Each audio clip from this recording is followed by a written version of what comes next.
Okay, I think it's working. So it's about time to start. We were supposed to finish 12:45, so we have okay, we try to finish around 1 or a few minutes after 1 because that shortened the trade-off. So spiritual food or concrete food. So Jean Drèze is the first keynote speaker. He's professor at Ranchi University in India. He's one of the world's leading development economists, renowned for his work on poverty, inequality, food security, and social policy in India.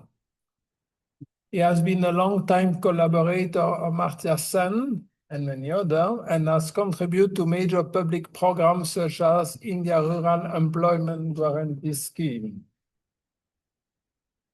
Okay.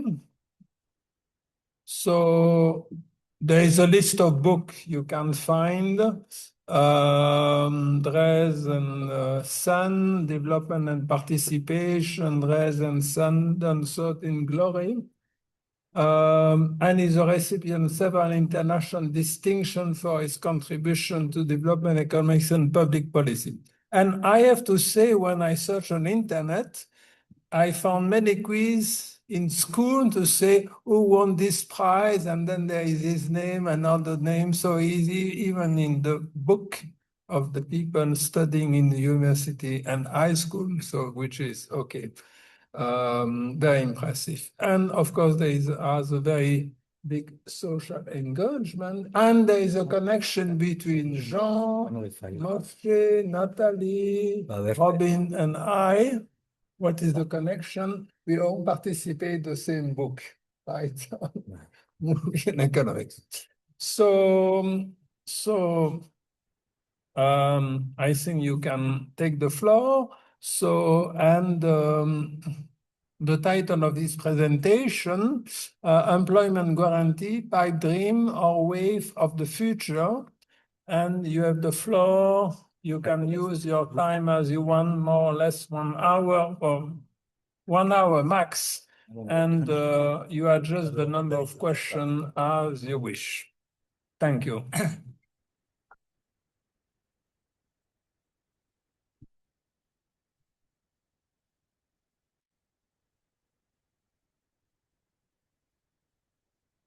Thank you, Andre, and thank you everyone for inviting me to be with you here today.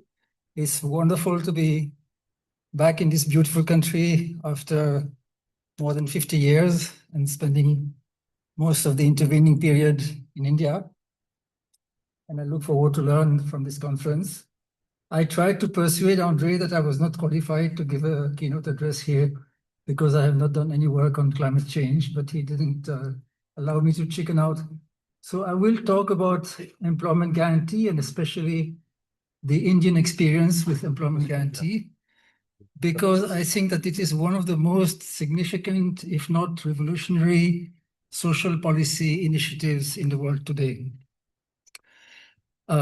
It's more than an experiment. It's been going on now for 20 years.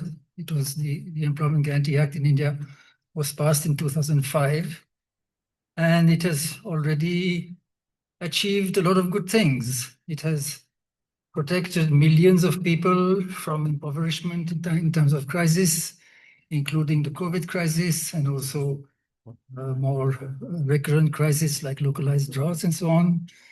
It has enabled millions of women to come out of their houses and get paid employment, often for the first time. It has enabled many bonded laborers to liberate themselves from slavery. It has enabled millions of farmers to build productive assets on their land or community assets. Of course, there are also many problems and failures. I will talk about them as well. But I think this is an experiment, and it's actually more than an experiment, an experience that the whole world should really watch with interest. I'm curious to know how many of you know a little bit about the Employment Guarantee Act, more than the name, like a little bit about the basics. I thought you would say yes. So Will is here, partly because of your association with Martin Ravalian.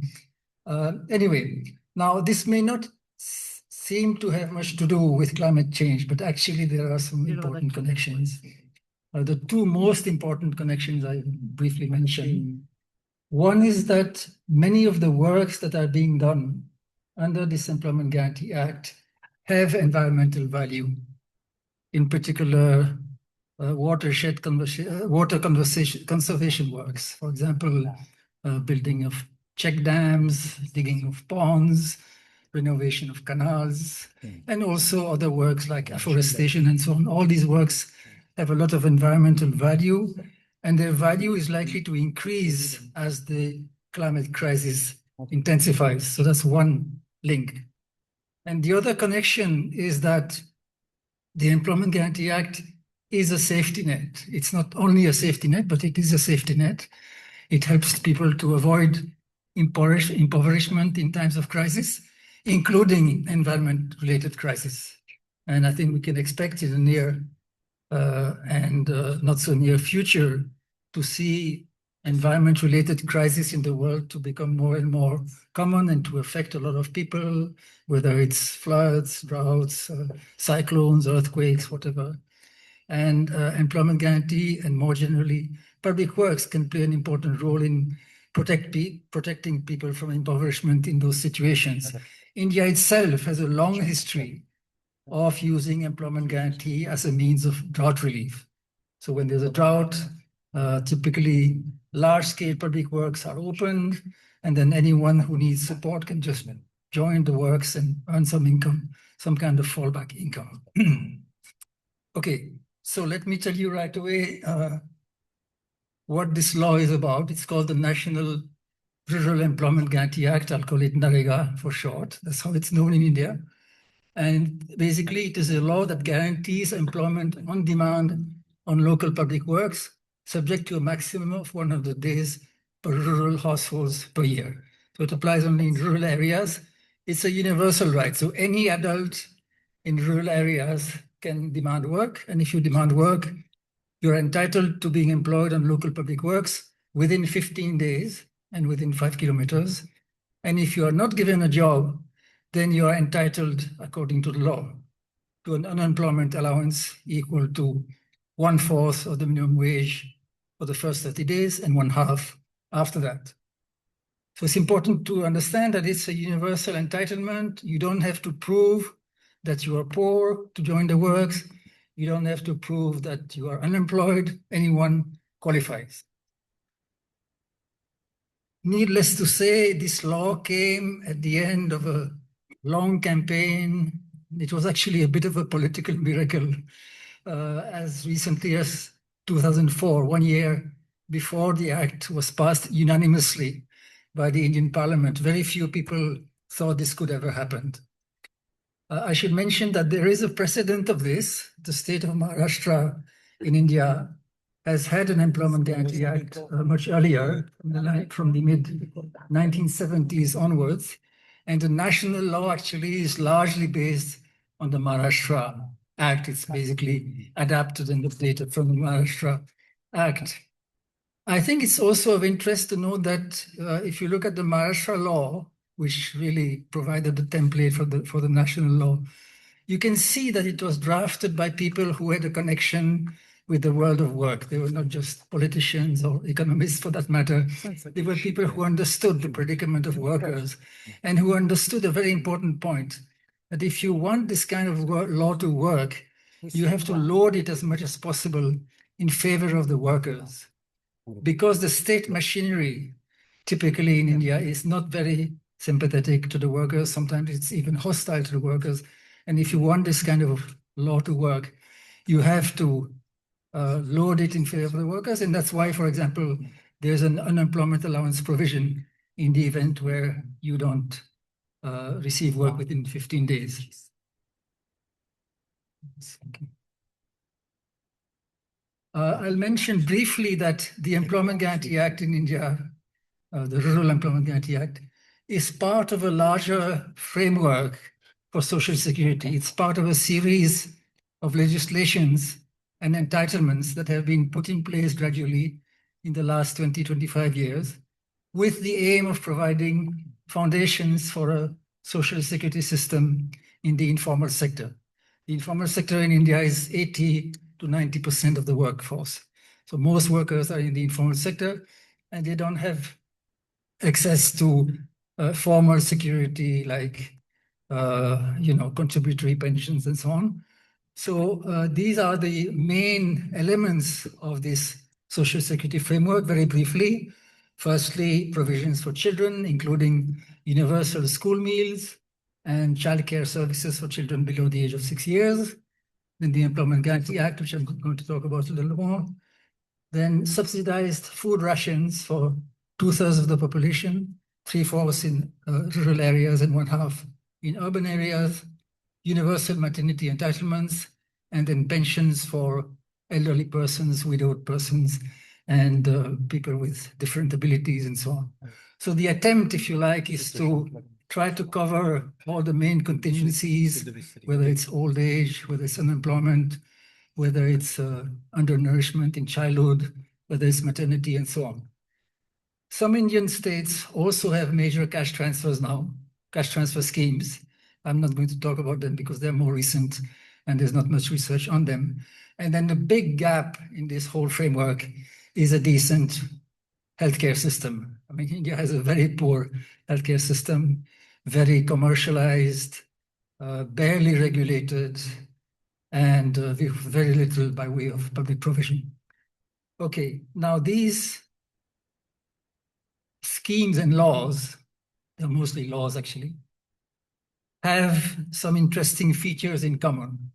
One is that they are all legal entitlements. These are all legal rights with the main exception of pensions. Pensions is still not a legal right except in 1 or 2 states, but the rest is all legal entitlements under the law.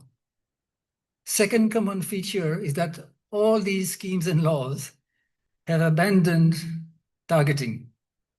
In the old days, all these provisions were based on what was called BPL targeting. BPL is below poverty line.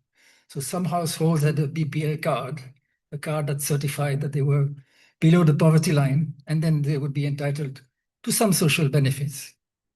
That didn't work very well at all because obviously identifying households below the poverty line is very difficult.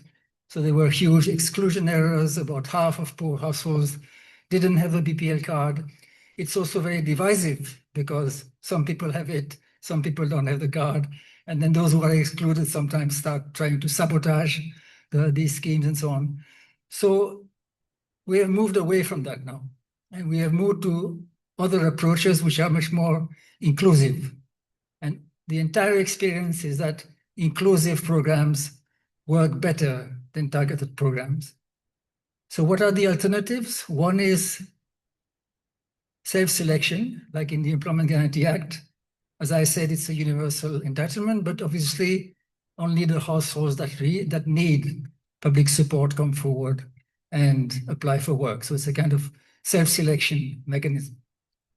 Some schemes are universal or nearly universal, like the school meal program. All the children in school in India receive a school meal for free. Actually, it's not quite universal because it's only in the government schools. So even here, there's a kind of self-selection effect because the children who attend government schools are typically from poorer households. And then there are, in some cases, mainly in the case of subsidized food ration, there is what we call the exclusion approach, or what you might call reverse targeting. So what you do is, instead of trying to identify the poor households, you identify the rich, those who pay income tax, or those who have cars, or those who have more than 10 acres of land or whatever, and you exclude them.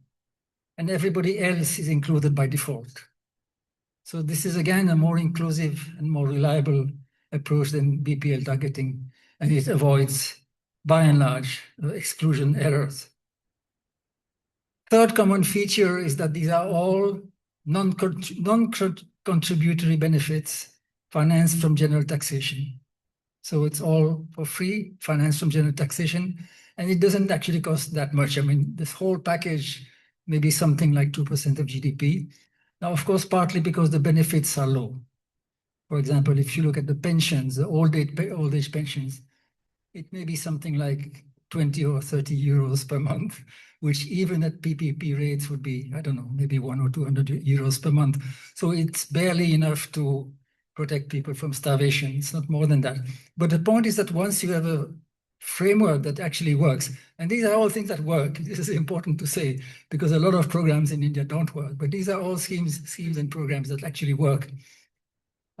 So once you have put in place a system that works, then over time you can increase the benefits, and that is happening now in India, slowly but surely. So we can hope that in due course there will be much higher benefits, and that this will be something that resembles a reliable social security system for India. And the last common point is that all this came through electoral politics. It's worth mentioning, perhaps, it's not RCTs. I'm not against RCTs, but that's not how it works, at least in a democracy like India. It all comes through electoral politics. It's at election time that suddenly the political leaders and parties remember poor people and start making promises. There's a lot of criticism of this, but I think it's not necessarily a bad thing at all. And that's when the poor actually get something for themselves. Very briefly, I'll mention that this, so now I'm returning now to the Employment Guarantee Act. It's a kind of multi-purpose initiative. It's not only for reducing poverty or providing some social security. It's of course, first and foremost, a kind of safety net or anti-poverty program, but it's much more than that. So I've listed a few of the most important objectives. You can add further items to the list if you like. But anti-poverty program, of course. Empowerment is extremely important. I mentioned women first because this is very much a women-friendly program. Most women in rural India have very few opportunities for paid work. They, of course, work very hard, but mostly at home or on family fields. And it's very difficult for most Indian women in rural areas to get paid work. They may get paid work sometimes, let's say, as a cook in a school to cook the midday meal. They can get paid work if they migrate to a construction site or something, but that, of course, can be very taxing. So to get employment in your own village in reasonably decent conditions and earning the same as men is quite a new opportunity for many Indian women. And the proportion of women among workers on this program is more than half. In fact, it keeps increasing. Now it's almost 60%. So it's very much a women's program. In some states, it's even 80 or 90% of the workers who are women. Similarly, empowerment of workers was a very important objective of the Act in the initial scheme of things. When the Act came into force in 2005, we were expecting, or at least hoping, that this Act would lead to a proliferation of workers' organizations, that using the bargaining power provided by this Act, workers would organize and be able to defend their rights, not just their right under this particular Act, but their social and economic rights in general. As it happens, this organizational process has actually been quite slow and quite uneven. It has happened in some areas, but in many areas, it has not happened, or at least not yet happened. And that had an important deflating impact on the law, because it's in the areas where workers are organized that they are better able to claim their rights under this Act, and in the other areas, it can be quite difficult.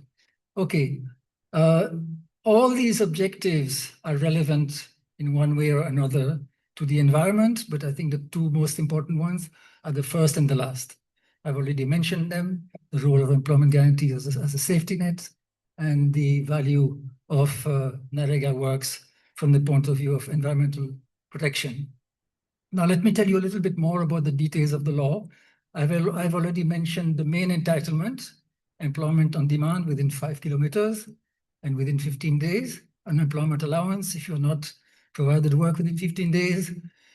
Minimum wage, I have put minimum in inverted commas because it's not quite the legal minimum. In the initial scheme of things, in the initial years, it was the legal minimum.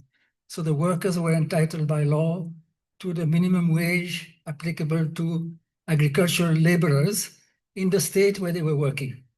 Unfortunately, later on, the central government took over the determination of wages. So now the wages are set by the central government, different wages in different states, and they are not necessarily above the legal minimum. In fact, mostly now they are below the legal minimum. But nevertheless, there is a well-defined prescribed wage, and the workers generally do get that wage. Payment within 15 days, this is very important because workers cannot afford to wait. When they work in the private sector, generally the casual workers are paid the same day. If you don't pay them on time, then this whole program, the purpose becomes defeated because you are creating uncertainty instead of creating some security. If you're not paid within 15 days, then you are entitled to compensation for the delays.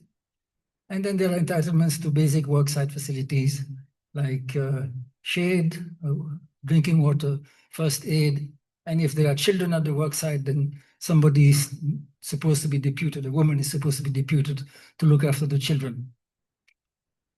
Needless to say, the realization of these entitlements is not automatic. These are legal rights, but it doesn't mean that it actually happens. There are things that people can demand, but the extent to which these demands are met depends a lot on state capacity, the intentions of the state, local politics, and the extent to which the workers are organized. As I said earlier, the organizational process, the process of formation of workers' organizations after the Act came into force has been much slower than anticipated. And so there are still many situations where these entitlements are not realized. And in fact, this is a bit of a problem in all the laws that I have mentioned, that they are rights without adequate remedies. Like suppose you demand work and you don't get work. Then what happens? Well, you're supposed to get the unemployment allowance. What if you don't get it? Where do you go? So there's a problem of accountability there that has not been fully resolved in any of these laws. In principle, if your rights are not met, you should be able to go to court. That's the whole idea of a law. But it's an interesting fact that 20 years after this Employment Guarantee Act was passed, so far as I know, not a single worker has ever gone to court to enforce their entitlements. In theory, they could do it. Like if you don't get work, in principle, you could go to court and say, I have asked for work, I have not received it, and the court should direct the state to provide employment. In practice, it doesn't work that way because the legal system is beyond the reach of the workers. Going to court would be too expensive. The chance of a favorable judgment would be very low. Quite likely it would drag on for years. You may end up actually being the victim rather than winning the case. So workers don't go to court. The last thing they would like to do is to get entangled in a court case. Some NGOs have gone to court on a few occasions. Even they have not been very successful. So these rights are not enforced by the court. They are enforced basically through some form of public pressure and also, again, electoral politics, because some states feel that they may gain votes if they implement this program properly. So there are mechanisms and pressures that one can bring to bear to ensure that these entitlements are met. But it's not at all automatic, and there are many situations where these rights are not actually realized. Now, a few more words about other provisions of the law very quickly. Village councils are the main implementing agencies. So in India, in rural India, there are elected village councils called Gram Panchayats, and there are village assemblies, which are assemblies of the entire village, or at least where everybody can participate, called Gram Sabhas. So these are the basic implementing agencies. So it's a very decentralized, or at least it's meant to be a very decentralized and participatory program. Private contractors are banned. Private contractors in India always try to invade all public programs and make money from them. There was a debate at the time when the draft law was drafted whether they should be banned or whether they should be allowed but regulated.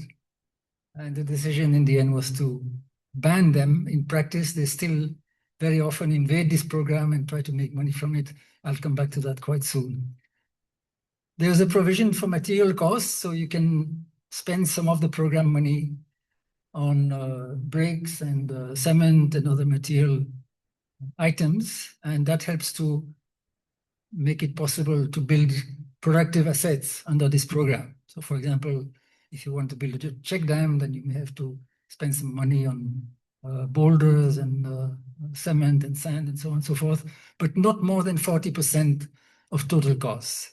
And you'll be surprised to see how many things you can do within that constraint. So not more than 40% on material. There are still a lot of things that you can do.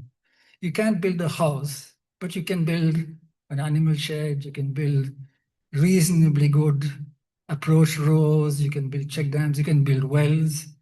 You can, of course, do things like land leveling where there's no material cost at all. 40% is the overall constraint at the district level. So it's not like for every single work site. So within that 40% at the district level, you can do a lot of things. Central government pays all the wages and 75% of the material costs. That gives quite a strong incentive for the state governments. So in India, there's a kind of federal structure with 28 different states which all have their own governments.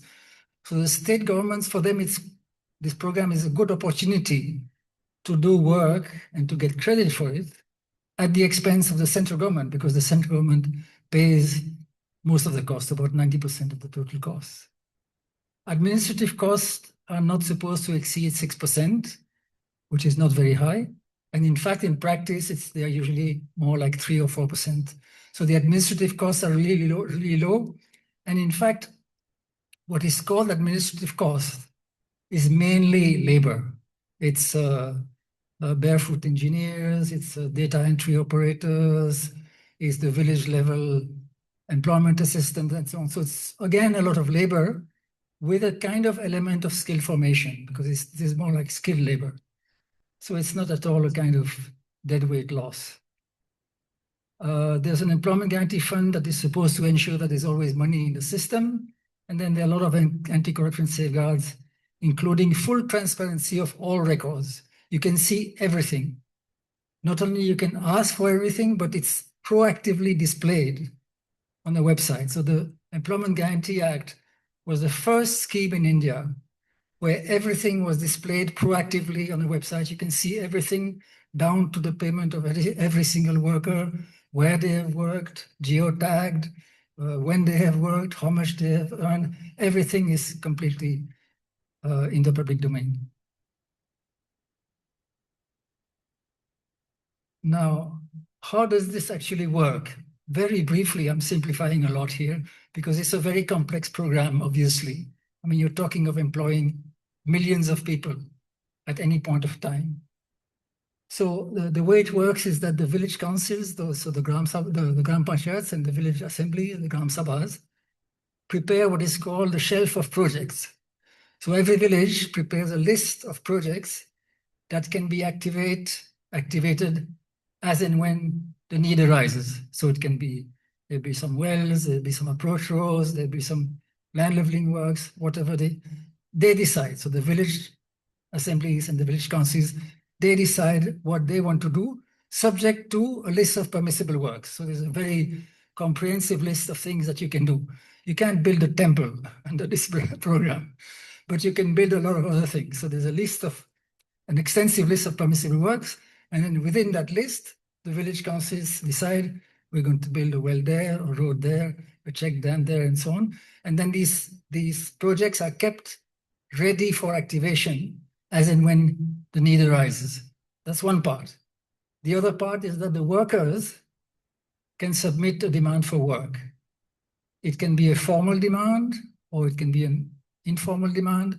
Initially, it could be very informal. It could be even an oral request to the village council secretary. Now it's a bit more formal. In fact, there's a system of compulsory digital applications. But anyway, the workers can demand work. And then there's somebody at the block level. So the block is an intermediate administrative unit between the district and the village.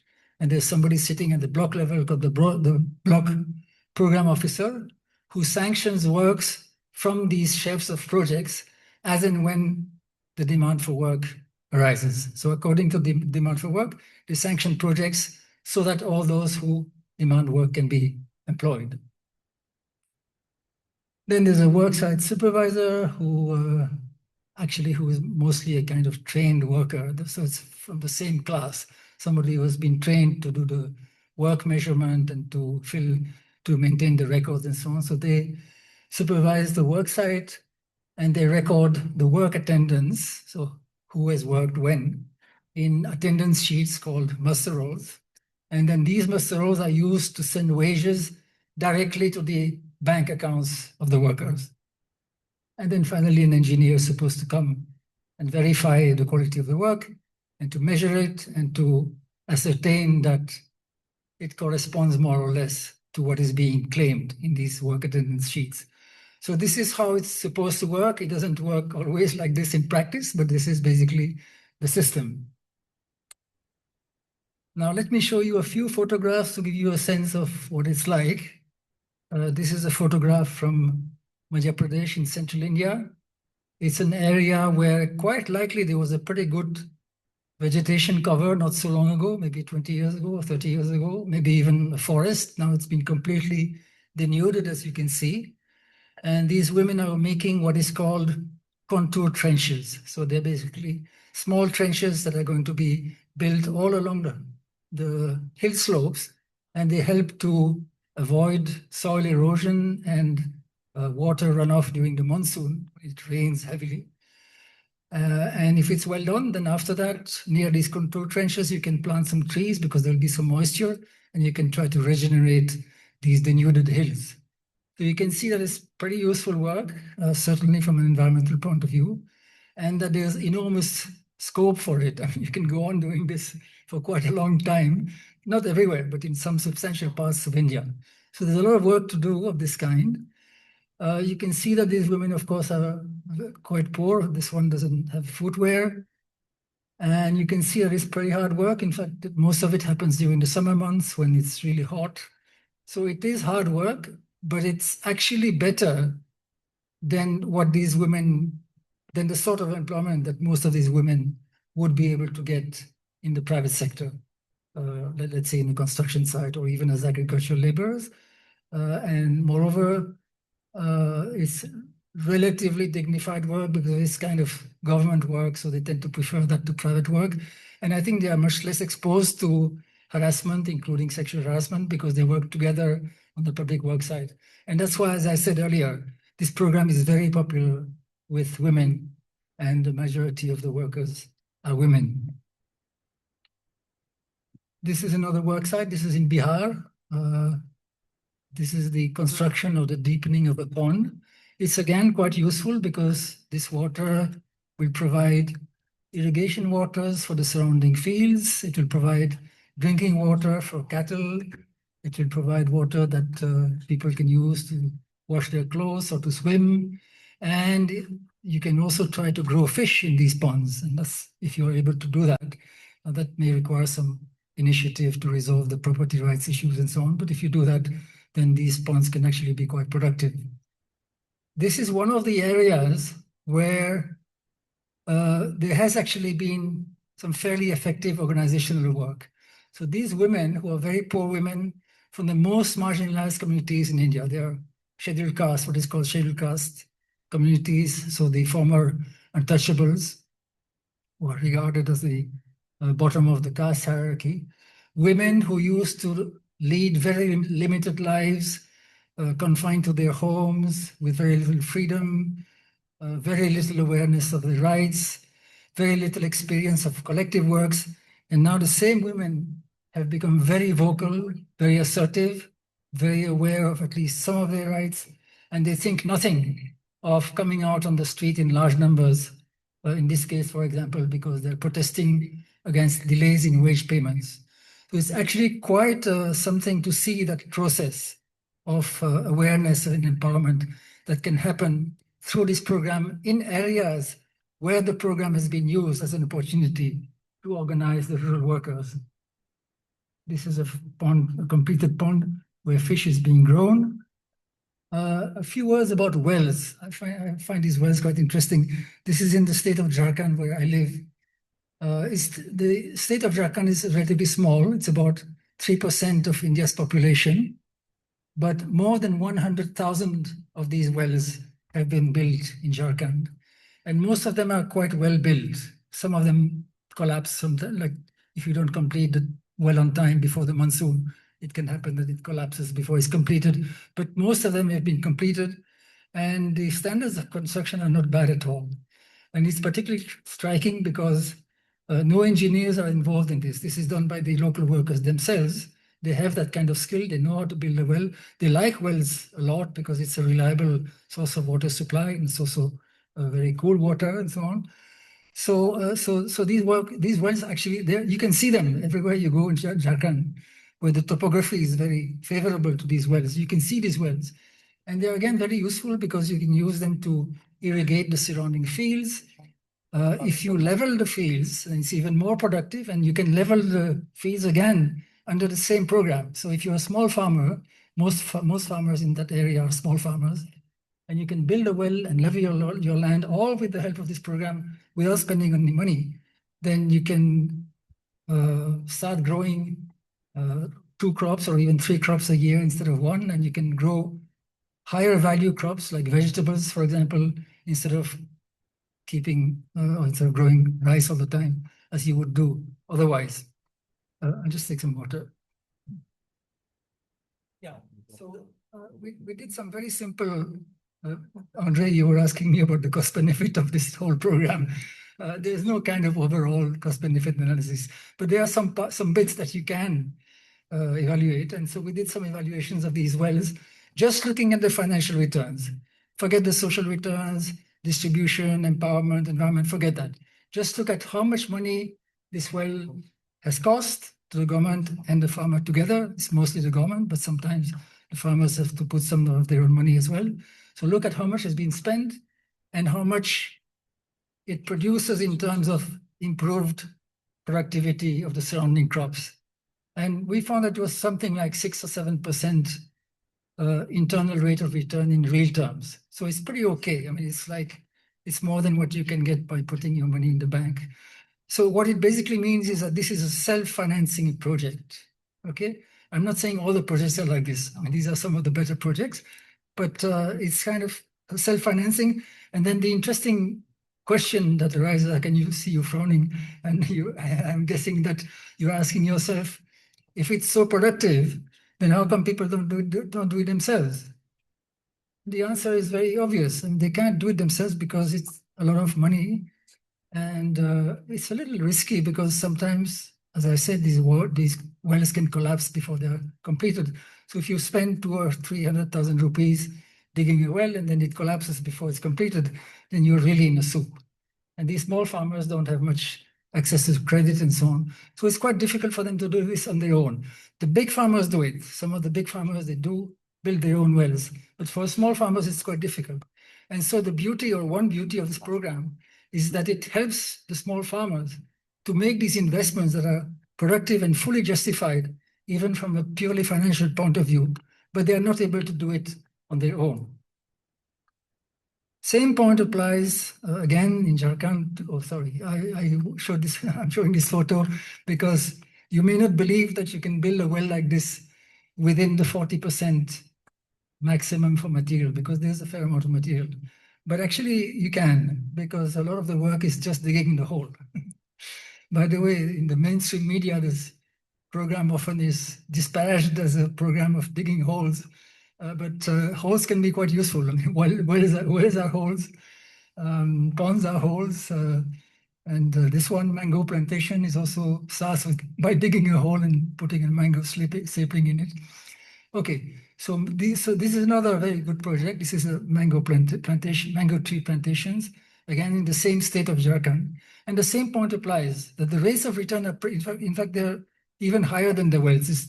When we did the cost benefit of these projects, we were quite amazed to see that they were really very productive, like 20% rate of return or something. But again, it's something that the farmers cannot do easily on their own because it requires certain amount of knowledge, and it requires being able to wait while the trees are growing. I mean, it can take 4 or 5 years before the trees start bearing fruit. And in the meantime, you can't grow your rice or whatever it is. So it's not necessarily easy to do it on your own.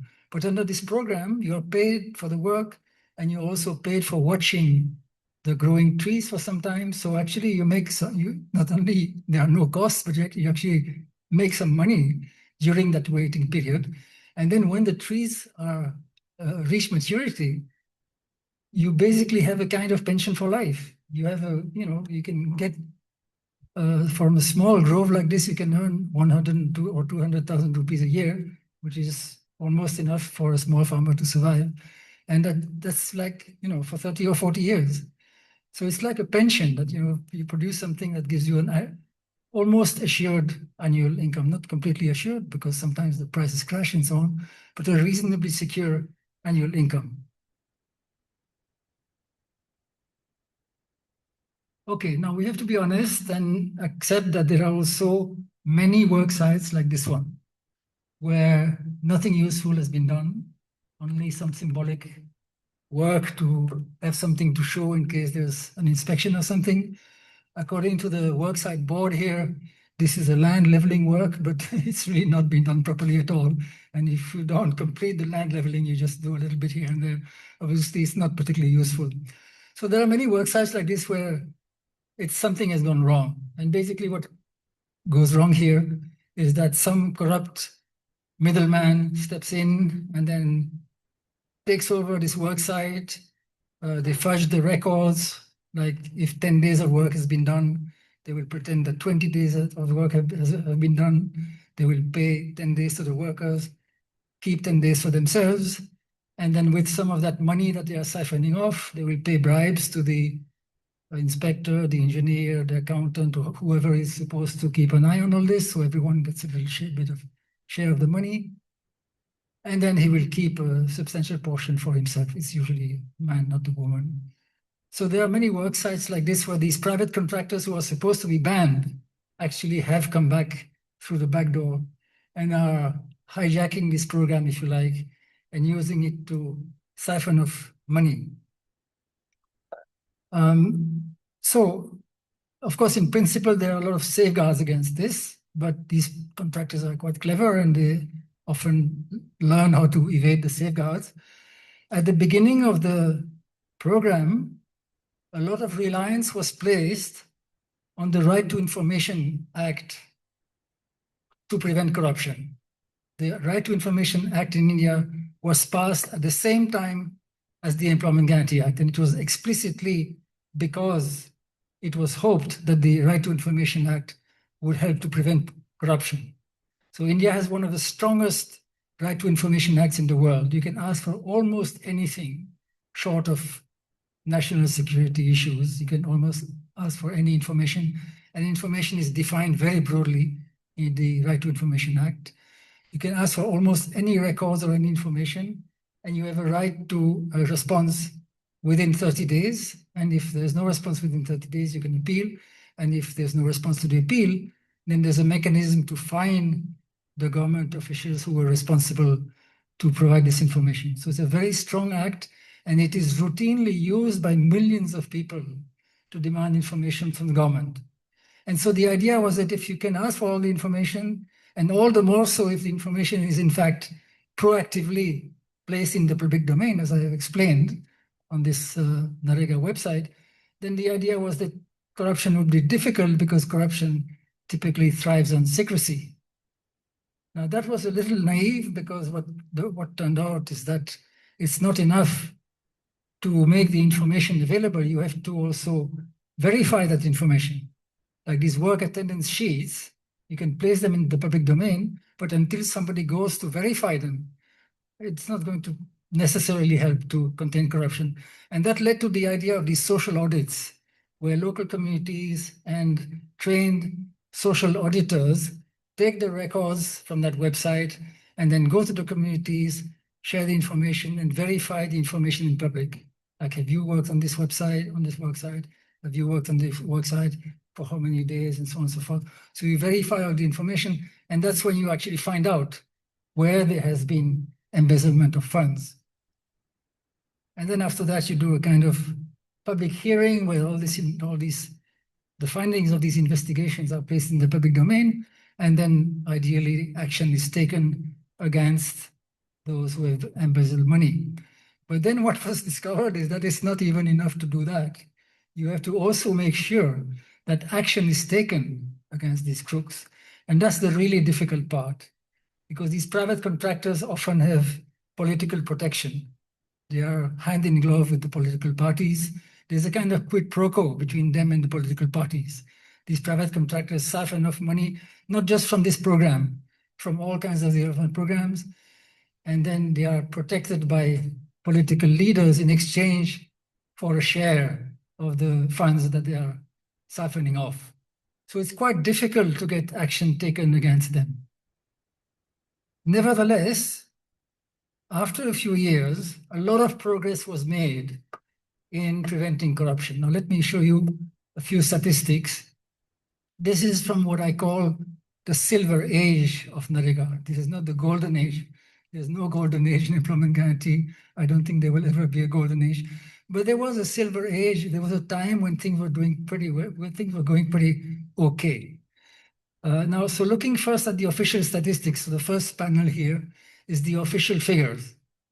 This is for 2011-12. So this is like 5 years into the implementation of the program, which began in 2006. The law was passed in 2005, but the program came into force in 2006. And the reason for focusing on this particular year, 2011-12, is that for that particular year, we have two large-scale independent national household surveys, National Sample Survey and the India Human Development Survey, that can be used to verify the authenticity and the credibility of the official statistics. So at the top, you can see that in that year, 2011-12, 50 million households got some employment under this program, not necessarily 100 days. For some, it may be 100 days. That's the limit, if you remember. It may be 40 days, maybe 20 days, but 50 million households did get some employment under the program, huge numbers. Of course, in India, the numbers are always huge because it's a huge country. But even for a huge country, 50 million is really a lot. I mean, it's like 1/4 of the rural households. So every fourth rural household in that year got some employment under the program. The number of person days generated was more than 2 billion. So it's a bit more than 40 days per household on average. So that's a very substantial income supplement. It's not enough to live. You can't live on that. You can't live on 40 days of NREGA work, but it's a very important income supplement. A lot of that went to women, as I've already discussed. At that time, it was about half of the workers that were women. Today, it would be more like 60%.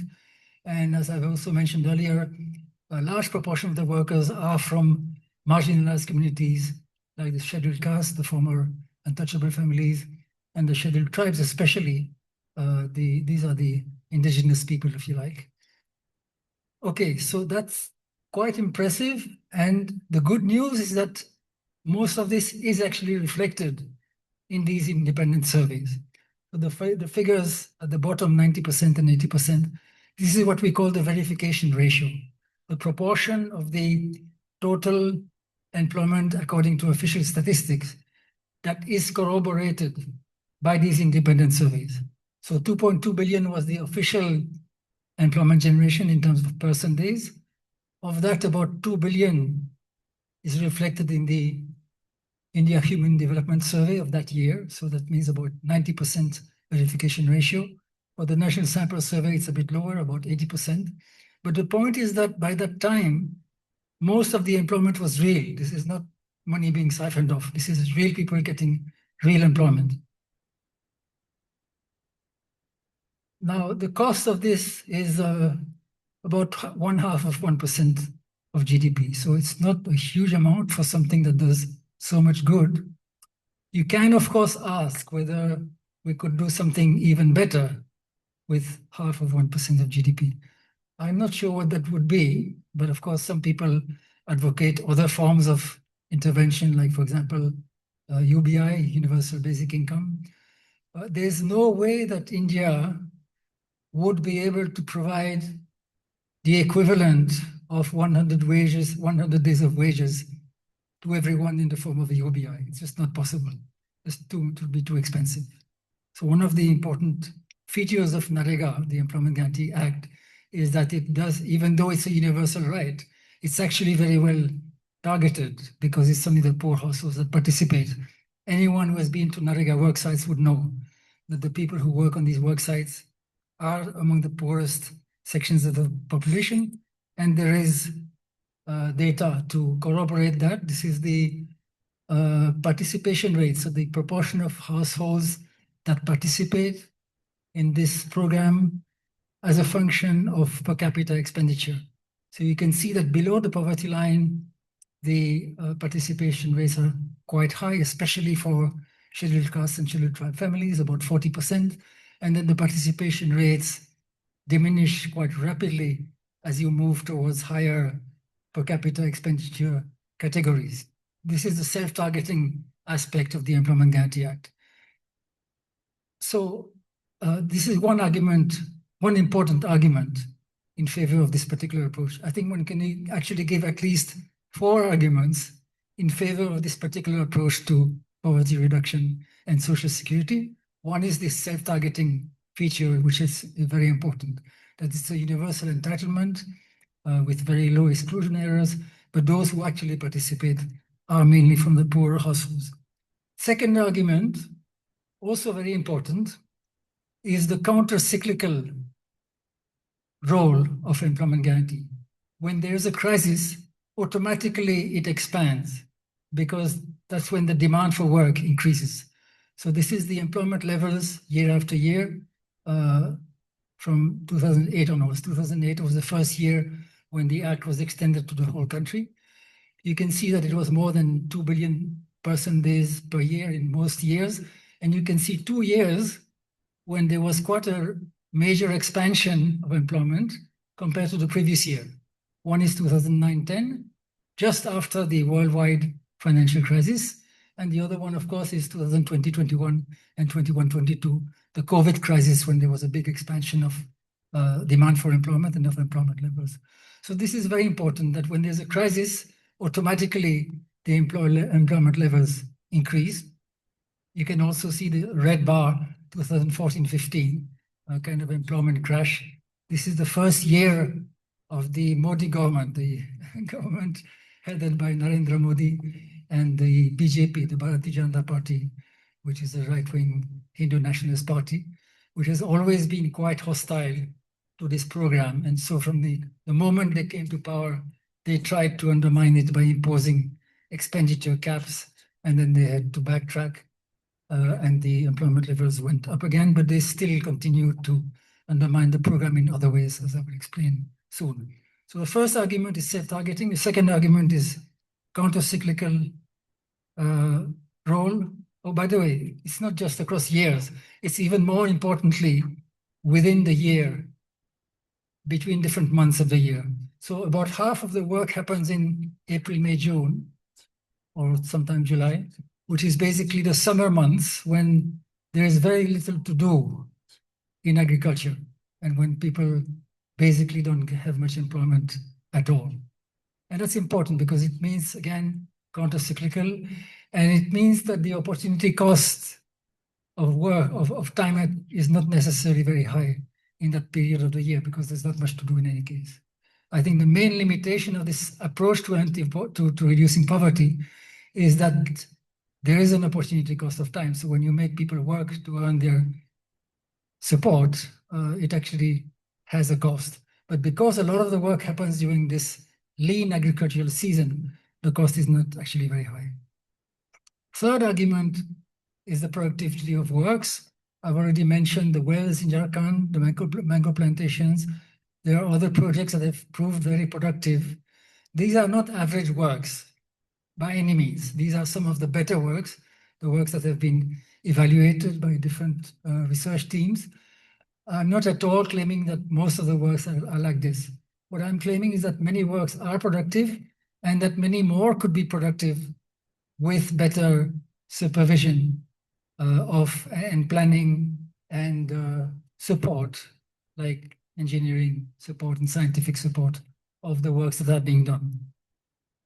And the fourth argument, this is a little bit more speculative, is multiplier effects, that the Employment Guarantee Act not only directly reduces poverty, but also has a kind of multiplier effect on poverty reduction. For example, by creating local purchasing power, or by putting an upward pressure on the market wages.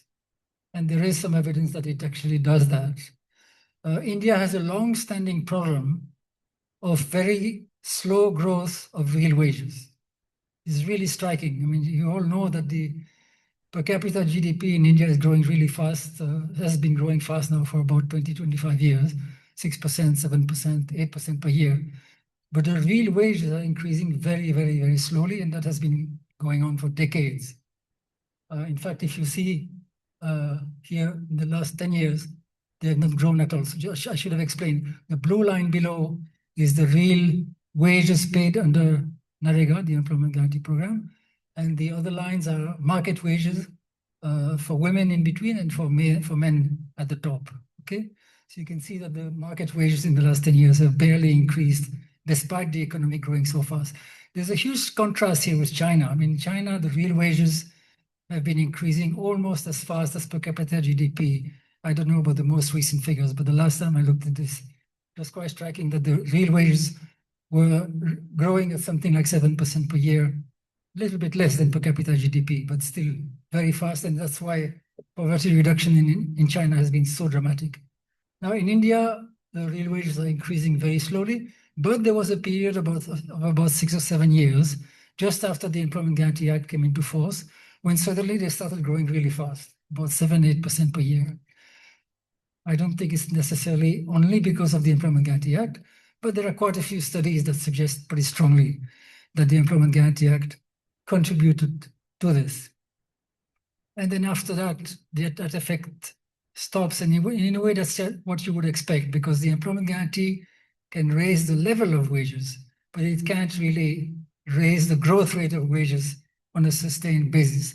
By the way, despite being such a huge program, the Employment Guarantee Act employs only about 2% of the workforce. So it's very huge in absolute terms, but relative to the economy as a whole, it's not that huge. It's about 2% of the workforce at any point of time, but still enough to raise market wages in rural areas, at least in some areas. Okay, before I continue, I forgot to mention one important point. How much time do I have? 2 minutes. Oh my God. Okay. Okay, then I'll skip that extra point. The point, just in one sentence, the point I forgot to make, which is quite important, is that the implementation is very uneven between different states. Some states have more capacity to implement this complex program, and some states have more political will to do it. So the employment levels are quite uneven between different states. There are 7 states where the employment levels are really high: Tamil Nadu, Kerala, Andhra Pradesh, Telangana, Chhattisgarh, Rajasthan, and Himachal Pradesh. If you're familiar with the political economy of India or the political geography, you will recognize that these are mostly states that are comparatively better governed, so they have been able to do a better job of this program. And in these states, the verification ratios that I mentioned, the consistency between official statistics and independent household surveys is very high. So these are states where there's not much, or at least there was not much, embezzlement of funds. And this is why, going back to the title of this presentation, is it a pipe dream or is it the wave of the future? I don't know if it's the wave of the future, but I think it's not a pipe dream, because at least these states, I think, have demonstrated that you can have not only an Employment Guarantee Act, not only the law, but you can also have practical implementation of employment guarantee. And they've demonstrated that over quite a long period of time in a very large area. Okay, I'll try to wind up in 2 minutes. I'll just make two more points. One is that I have spoken about the silver age of employment guarantee. Unfortunately, in the last 10 years, there has been quite a decline. And to cut a very long story short, it is largely due to a kind of discouragement effect. One source of this discouragement effect that you can see here is that the NAREGA wages are now much, much lower than the market wages. Initially, they were on par or even slightly higher than the market wages. And that's why there was so much enthusiasm initially for this program among rural workers. Now the wages are much lower than market wages. And furthermore, this is the worst part, there have been huge problems with the payment of wages in the last more than 10 years, actually, maybe 15 years. Delays, rejected payments, payments going to the wrong bank accounts. Quite often now, workers not being paid at all because of glitches in the system, including a lot of glitches related to digital technology. So the whole payment system has been messed up, mainly by the central government. The central government has centralized the payment system and really made a mess of it. And the consequence of that is that not only are the wages low, but the payments are now very uncertain. You don't know when you will be paid or even whether you will be paid. And that has led to a huge discouragement effect among the workers. And as a result of that, a resurgence of corruption. Corruption had been largely contained by the time of this silver age of NAREGA, but now it has come back in a big way. And just to explain the link between the discouragement effect and corruption, put yourself in the shoes of a worker, and you have two choices. You can be a genuine worker, or you can be a fake worker. If you're a genuine worker, you have to work for a week, let us say, and then you'll earn maybe 2,000 rupees, but you don't know when you will be paid, whether you will be paid, whether you'll have to go 3 or 4 times to the bank to find out what happened to your money, and so on and so forth. Or you can be a fake worker. If you're a fake worker, then you collude with a local private contractor who is siphoning off money. You allow that person to use your bank account and your work card and so on to siphon off the money. And then the private contractor will give you 500 rupees, not 2,000, 500 rupees, and they will keep the rest, but you won't have to work. Now you can see that the temptation to become a fake worker is much higher if the payment system is unreliable. If you're assured of timely payment, then you may still prefer to work because you'll earn 2,000 rupees instead of 500. But if you don't have any confidence in the payment system, then you may prefer to get 500 rupees in hand on the spot from a corrupt contractor and forget about the work. So something like that has happened. So discouragement of workers, increase of corruption, and therefore, actually not just resurgence of corruption, many other things have gone wrong. The entire program relies on the participation of workers to plan the works, to work on the work sites, to do the social audits. It's meant to be a participatory program from beginning to end. If the workers lose interest, you can't really save that program.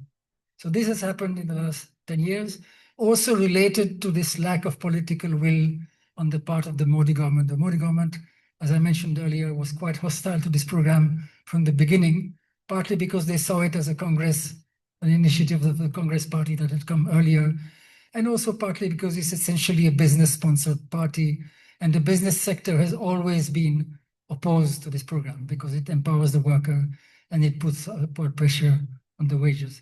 So there has been very significant decline in the last few years. And unfortunately, I'm sorry to say, but now as we speak, the Modi government is in the process of repealing this law and replacing it with a completely different law that would transform this into a kind of centrally sponsored scheme at the discretion of the central government and really doesn't serve the same kind of purpose.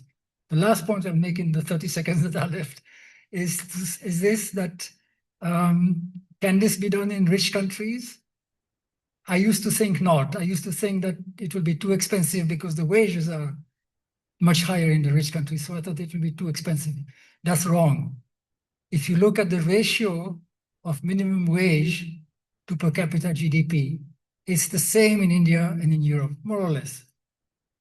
if you work full-time at the minimum wage, you can roughly earn half of the per capita GDP, whether you're in India or in Belgium or in Germany.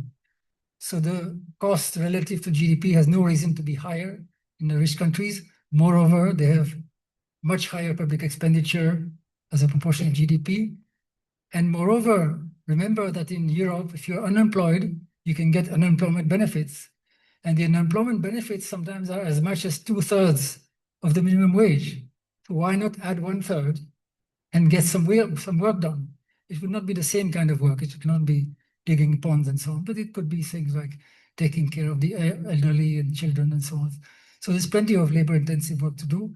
And containing corruption, I think, will be much easier, hopefully, in Europe. So I think this is very relevant, not just for the poor countries, but also for the richer countries of the world. I guess I'll have to stop here. Thank you very much for your interest. And as I said, I don't know if this is the way for the future, but I think we can conclude from the Indian experience that it's at least not a pipe dream. Thank you.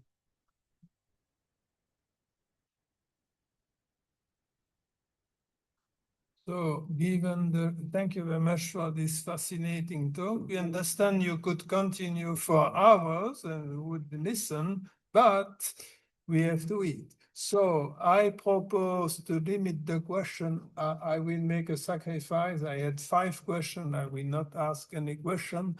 And maybe 3 questions from the floor, the most predominant question, and diversify. And maybe you tell your name and you speak to the microphone, if there's a microphone running. Okay.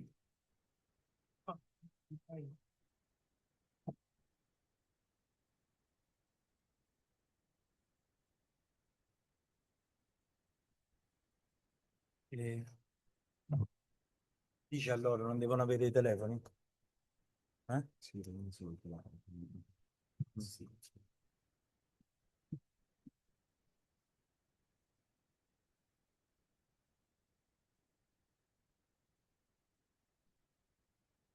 Ma...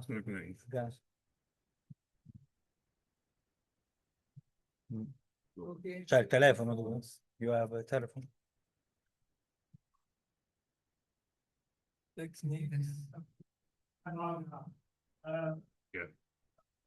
Portaci quello perché c'è la registrazione. So much against the law. Well, as I said, there are 2 points. One is that they see it as a legacy of the Congress Party. This was very much a Congress initiative. I didn't have time to explain the political process that led to this law, but it was very much an initiative of the Congress Party and the left parties also. So partly it's hostility to any legacy of the Congress, but I think it's also that from the beginning, the employers, the business sector, the landowners, and so on, have always been opposed to this because it basically gives more power to the workers. And the Modi government is largely a business-sponsored government. Of course, they get votes, they get a lot of votes, but they're also quite explicitly sponsored by the business sector. So I think they were always a little unhappy, and they have tried at various points in various ways to undermine this program. So now what they're doing is they're repealing this and replacing it with something for which they will take credit, which is not really a proper employment guarantee law. It's a centrally sponsored scheme where the central government will retain all the powers and no legal obligations, and all the obligations will be passed on to the states. So I think now about the Muslims, well, this is another advantage of this, that Muslims have the same rights as everyone else. They can decide for themselves whether they want to participate or not. So the scope for discrimination is much lower. I have never heard, it may have happened, but I have never heard of a Muslim being denied work under this program because they are Muslims. It may have happened, but if it had happened on a significant scale, I think we would have heard of it. So that's another argument for this program. It prevents discrimination. In fact, it's positive. There's a lot of positive discrimination. Yeah.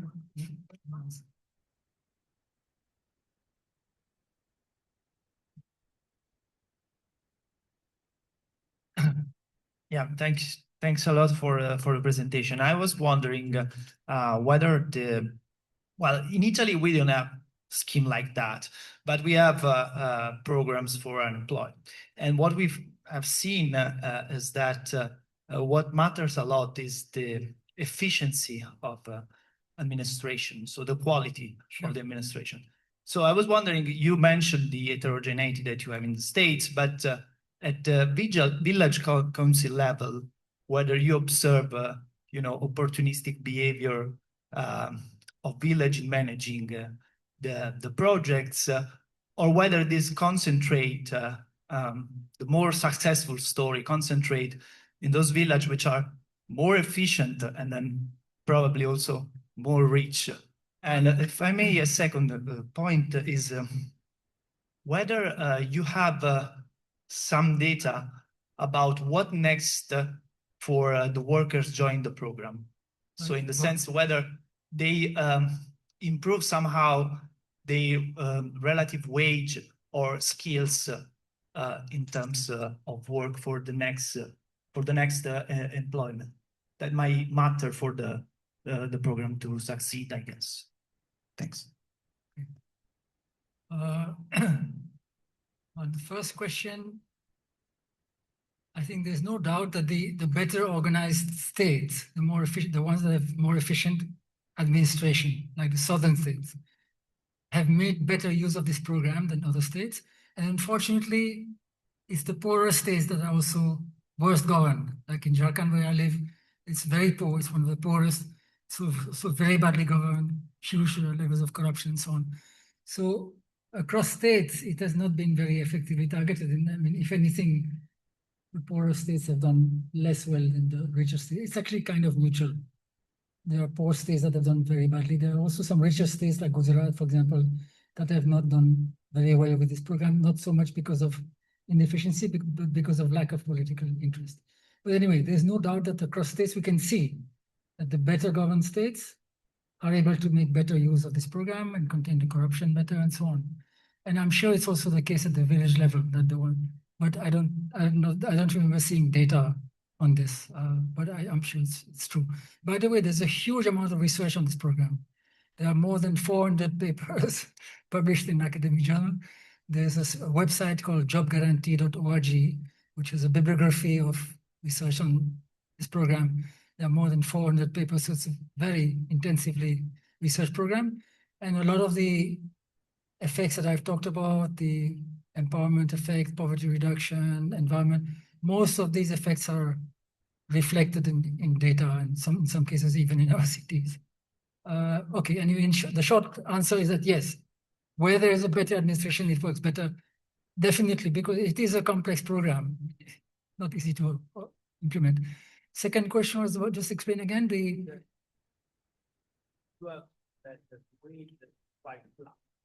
it's flat by design because the central government froze the wage after a few years. Yeah.